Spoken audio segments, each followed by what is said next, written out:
بەرنامەیەکی ئەلکترۆنی زیاتر لە 6 ملیۆن دلار واتە 600 دەفتەر دۆلاری ژمارەیەکی هاوڵاتیان یاریمی کوردستانی بردووە. ئەو هاوڵاتیانە لە پێگەیەکی بەریتانی کە کۆمپانیای بەکرێدانی ئامێری سکۆتەرە پشکان کڕیوە و چاوەڕوانی قازانج بوون، بەڵام پێگەکە داخراوە و پارەکەیان دیار نەماوە. ئەو بەرنامەی لە 400 دلارەوە دەستی پێکردووە بەرەو ژوور. ڕۆژێک پێش داخستنەکەی ئۆفەرێک هاتووە داوای لە بەشداربوون کردووە ئاستەکەی بەرز بکەنەوە بۆ ئەوەی زیاتر سوودمەند ببن.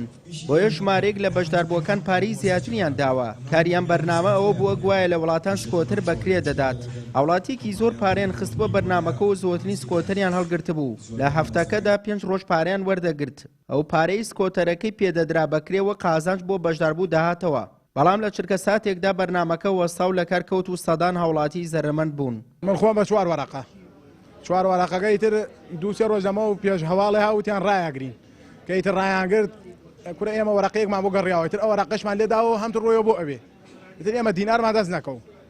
تر برادەری خۆم هەیە وە 4 ئەکاونت بەشداری کردووە، خزمی خۆم هەیە ئەویش هەر وە 4 ئیسایی وایە دوانسیانێت تێرێتە سەر خۆی تر ئاوا بێژی بەس بۆی پارەکەی بۆ بگەڕێتەوە تر هەر نەفەری 100 دلاری بۆ گەڕێتەوە تر ئەمە تا بەخوا هیچ گرنگتێکی نییەم یاری هەر کەس کردی قوڕ کردیەوە سەریەوەتەوە هەیدر نەماندا سەڵات سەرێژن ها نازام ها لە بەریتانیا سەرێژن ها لە ئوسترالیا نازام سەرێژان لە ئەمریکا والله هیچی نییە ئەمە هیچ ڕاز نییە باس حکوومەتی هەنێمی کوردستان بەس ئەوە ڕاز بکە ئەگە بتوانێت شتێکمان بۆ بێژێ بۆ ئەمە بزان چیمان بۆ بکە نادام شتێکمان بۆ بکە.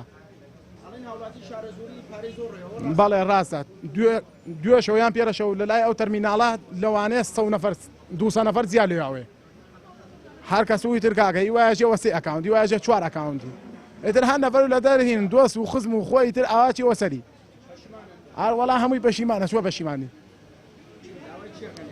وەڵا داواکەن حکوومەت یاریمی کوردستان شتێکمان بۆ بکە هیچ تر بەخوا هیچ دەسەڵاتێکمان نییە. وەڵا وتیان کاکە منیشی تر تەماحی تر کاکە وەکو تەماحەکە بێ بەشداریکەیت کە وتیان کاکە ڕۆژی 40 دلار بۆ گەڕێتەوە لە ماوەی مانگێکا پارەی خۆ دەرەکەی تر ئاوات ئیتر ئێمەش کردمان و قوڕکریاوە سەرمانەوەتەوە.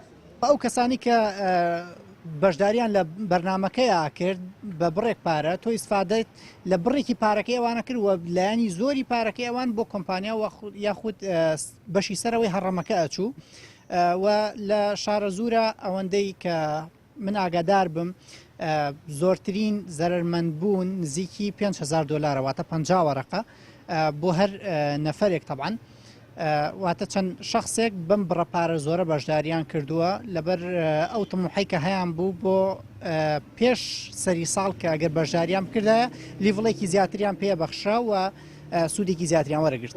مامۆستایەکی یانی دەڵێ هەر کارێک دیار نەبوو گومانی لە سەربوو بەس قازانج دیاربوو لە ئیسلامدا حرام و نابێت بکرێت. پێویست هاوڵاتیان خۆیان لەو جۆرە کارانە بە دوور بگرن.